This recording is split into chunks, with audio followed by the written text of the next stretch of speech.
ആഗോള രാഷ്ട്രീയ ലോകത്തെ വീണ്ടും ഞെട്ടിച്ചുകൊണ്ട് അമേരിക്കൻ പ്രസിഡന്റ് ഡൊണാൾഡ് ട്രംപിന്റെ പുതിയ പ്രസ്താവന. ഇസ്രായേൽ തനിക്ക് 99% ജനപ്രീതി ഉണ്ടെന്നും US പ്രസിഡന്റ് കാലാവധി കഴിഞ്ഞാൽ ഇസ്രായേലിൽ പോയി പ്രധാനമന്ത്രി സ്ഥാനത്തേക്ക് മത്സരിക്കുന്ന കാര്യം വരെ താൻ ആലോചിക്കുന്നുവെന്നുമാണ് ട്രംപ് അവകാശപ്പെടുന്നത്. വാഷിംഗ്ടൺ മാധ്യമപ്രവർത്തകരോട് സംസാരിക്കവെയാണ് ട്രംപ് ഇത്തരമൊരു വിചിത്ര വാദം ഉന്നയിച്ചത്. ഇസ്രായേൽ പ്രധാനമന്ത്രി ബെഞ്ചമിൻ നെതന്യാഹുവിനെ പ്രശംസിച്ച ട്രംപ് താൻ പറയുന്നത് എന്തും അദ്ദേഹം അനുസരിക്കുമെന്നും കൂട്ടിച്ചേർത്തു. ആഗോള രാഷ്ട്രീയ ചരിത്രത്തിൽ ഒരു പരമാധികാര രാജ്യത്തിന്റെ തലവൻ മറ്റൊരു രാജ്യത്തെ തെരഞ്ഞെടുപ്പ് രാഷ്ട്രീയത്തെക്കുറിച്ച് സാധാരണയായി ഇത്തരം പരസ്യ പ്രസ്താവനകൾ നടത്താറില്ല. എന്നാൽ പതിവ് നയതന്ത്ര ശൈലികളെല്ലാം കാറ്റിൽ പറത്തിക്കൊണ്ടാണ് ഇസ്രായേലിൽ തനിക്കുള്ള സ്വാധീനത്തെക്കുറിച്ച് ഡൊണാൾഡ് ട്രംപ് വാഷിംഗ്ടണിൽ മാധ്യമങ്ങൾക്ക് മുമ്പിൽ സംസാരിച്ചത്. ഇസ്രായേൽ ജനതയ്ക്ക് തന്നിലുള്ള വിശ്വാസം എത്രത്തോളം ഉണ്ടെന്ന് വ്യക്തമാക്കാൻ ഒരു പുതിയ സർവേ കണക്കാണ് ട്രംപ് നിരത്തിയത്. ഇസ്രായേൽ നിലവിൽ തനിക്ക് 99% പിന്തുണയുണ്ടെന്നാണ് ട്രംപ് അവകാശപ്പെടുന്നത്. താൻ മാധ്യമങ്ങളോട് സംസാരിക്കുന്നതിന് തൊട്ടു മുമ്പ്, അതായത് അന്ന് രാവിലെ ലഭിച്ചൊരു സർവേ ഫലത്തിൽ ഇതേ അവിശ്വസനീയമായ പിന്തുണയാണ് തനിക്ക് ഇസ്രായേലിൽ ഉള്ളതെന്ന് വ്യക്തമാക്കുന്നതായി അദ്ദേഹം കൂട്ടിച്ചേർത്തു. തനിക്ക് ലഭിക്കുന്ന ഈ വമ്പൻ ജനപിന്തുണ ഭാവിയിൽ ഒരു രാഷ്ട്രീയ നീക്കത്തിന് ഉപയോഗിക്കുന്നതിനെ കുറിച്ചുള്ള സൂചനയും ട്രംപ് നൽകുകയുണ്ടായി.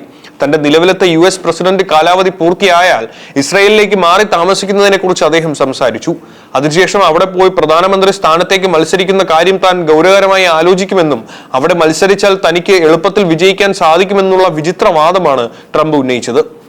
മറ്റൊരു രാജ്യത്തെ പൗരത്വമോ അവിടുത്തെ നിയമങ്ങളോ അനുവദിക്കാത്ത കാര്യങ്ങളെക്കുറിച്ചാണ് ട്രംപ് സംസാരിക്കുന്നതെങ്കിലും ഇതിലൂടെ ചില വ്യക്തമായ രാഷ്ട്രീയ സന്ദേശങ്ങൾ അദ്ദേഹം നൽകുന്നുണ്ട്. ഇസ്രായേൽ ജനത പൂർണ്ണമായി അംഗീകരിക്കുന്നുണ്ടെന്ന് ലോകത്തിന് മുന്നിൽ കാണിക്കാനാണ് ട്രംപ് ഈ പ്രസ്താവനയിലൂടെ ശ്രമിക്കുന്നത്. ഇസ്രായേലിൽ തനിക്കുള്ള ജനപ്രീതിയെക്കുറിച്ച് സംസാരിച്ചതിന് തൊട്ടു പിന്നാലെയാണ് അവിടുത്തെ ഭരണത്തലവനായ ബെഞ്ചമിൻ നെതന്യാഹുവുമായുള്ള തന്റെ വ്യക്തിബന്ധത്തെക്കുറിച്ച് ട്രംപ് അതീവ ഗുരുതരമായ പ്രസ്താവനകൾ നടത്തിയത്.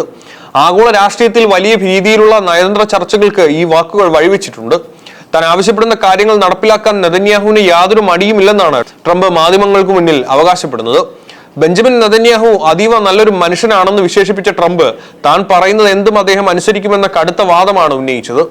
US ഇസ്രായേൽ സഖ്യത്തിന്റെ ഭാവി തീരുമാനിക്കുന്നതിൽ തന്റെ വാക്കുകൾ എത്രത്തോളം വിലയുണ്ടെന്ന് കാണിക്കാനാണ് ട്രംപ് ഈ പ്രസ്താവനയിലൂടെ ശ്രമിച്ചത്.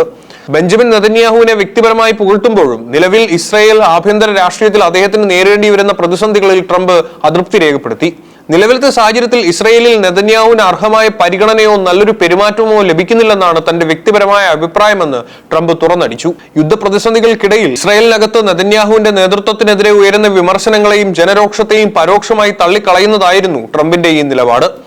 ഇറാനുമായി കടുത്ത യുദ്ധപ്രതിസന്ധി നിലനിൽക്കുന്ന ഈ സാഹചര്യത്തിൽ ഇസ്രായേൽ പൂർണ്ണമായും തന്റെ നിയന്ത്രണത്തിലാണെന്ന തരത്തിലുള്ള ട്രംപിന്റെ പ്രസ്താവന മിഡിൽ ഈസ്റ്റിലെ സമാധാന ചർച്ചകളെ ബാധിച്ചേക്കാം. അമേരിക്ക മുന്നോട്ട് വയ്ക്കുന്ന ഏത് കരാറും ഇസ്രായേലിനെ കൊണ്ട് അംഗീകരിപ്പിക്കാൻ തനിക്ക് സാധിക്കുമെന്ന സന്ദേശമാണ് ട്രംപ് ഇതിലൂടെ അറബ് ലോകത്തിനും ഇറാനും നൽകാൻ ശ്രമിക്കുന്നത്. അമേരിക്കൻ രാഷ്ട്രീയത്തിൽ കടുത്ത മത്സരങ്ങളും ആഭ്യന്തര ചർച്ചകളും നടക്കുമ്പോഴും അന്താരാഷ്ട്ര തലത്തിൽ തന്റെ പ്രതിച്ഛായ എത്രത്തോളം ശക്തമാണെന്ന് വരുത്തി തീർക്കാനാണ് ഡൊണാൾഡ് ട്രംപ് നിരന്തരം ശ്രമിക്കുന്നത്. വാഷിംഗ്ടണിൽ മാധ്യമപ്രവർത്തകർക്ക് മുന്നിൽ അദ്ദേഹം നടത്തിയ ഈ പുതിയ വെളിപ്പെടുത്തലുകൾ അതിന്റെ ഭാഗമായിട്ടാണ്. തങ്ങളെ ഒരു പരമാധികാര രാജ്യമെന്ന നിലയിലല്ലാതെ ട്രംപിന്റെ ആജ്ഞകൾ അനുസരിക്കുന്ന ഒരു വിഭാഗമായി ചിത്രീകരിച്ചതിനോട് ഇസ്രായേൽ നിയന്ത്രണ ലോകവും അവിടുത്തെ മാധ്യമങ്ങളും എങ്ങനെ പ്രതികരിക്കുമെന്നാണ് ഇനി അറിയേണ്ടത്. പശ്ചിമേഷ്യയിലെ യുദ്ധഭീതിയും സമാധാന ചർച്ചകളും ഒരുപോലെ നിർണായക ഘട്ടത്തിൽ നിൽക്കെ ട്രംപിന്റെ ഇത്തരം തുറന്നു പറച്ചിലുകൾ വരും ദിവസങ്ങളിൽ ആഗോള തലത്തിൽ വലിയ രാഷ്ട്രീയ ചർച്ചകൾക്ക് വഴിമരുന്നിടും എന്ന് ഉറപ്പാണ്.